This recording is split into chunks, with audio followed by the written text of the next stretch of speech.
23 февраль ата мекенде коргоочулардын күнү тарактагы маанилүү дата. Аскер кызматын жана каармандыкты кадырлоо коомдо терең тамыралган. Мурдатан куттуу үйдү жана ата конушун коргоо байыртадан ар бир эркектин ыйык парзы болуп келген. Аскердик антын бекем сактап мекенге кызмат кылууга аттанган жоокерлер бүгүнкү күндө күжүрмөн даярдыкта кызматын улантып жатышат. Башкы максаты мекенди сүйүү, коргоо жана көздөн карагендей сактоо болуп саналат. 52-870 аскер бөлүгүндө 4 айдан бери кызмат кылып атабыз.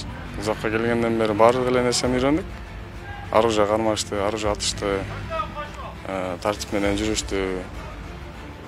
Сенден улууларга, командирлерге кандай кайрылышты. Ошол ата-энең баркын билет экенсиң, тартипти сактайсың. Көк Жаңгак шаарындагы Илберс аскер бөлүгүндө кызмат өтүп жаткандардын бири атайын операциялар отрядынын топ командиринин орун басары Насипбек Душеналиев дагы бар. Ал аскердик тармактагы окуусун аяктап келип, мында кызматын баштаган. Насипбек мекенди коргоп жүргөн аскер кызматкерлери уйкудан, эс алуу жана майрамдардан кечип, ар түркөн шартка ылайык жашаарын белгиледи. 1 жылдын жүзү болуп калды кызмат кылып атканыма. Мекенди сүйүү деген бул ар бир кыргыз элинин эр жүрөк патриотунун өзүнүн милдети болуш керек. Мен өзүмдүн эң биринчи милдетин аткарыш үчүн аскер кызматына келип, ушул жакта кызмат кылып жүрөм. Аскер кызматы бул эң ардактуу кызмат болгонуна байланыштуу. Аскер адамдары мисалы башка жумуш иштеген адамдардан айырмабыз. Ошол сапат менен айырмаланып турат да. Кыргызстанга мисалы биз эч качан күтүлбөгөн жерден келген нерселердин баарына биз даяр болушубуз керек.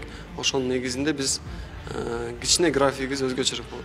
Илберс аскер бөлүгүнүн командири Кыргызстандагы куралдуу күчтөр мекенчиген көз карандысыздыгын жана тынчтыгын сактоого, коргоого толук күчү жетет деп белгилейт. Ал үчүн ар бир жоокен жан аябастан, майтарылбастан кайраты менен кызмат кылып келе жатканын айтып өттү.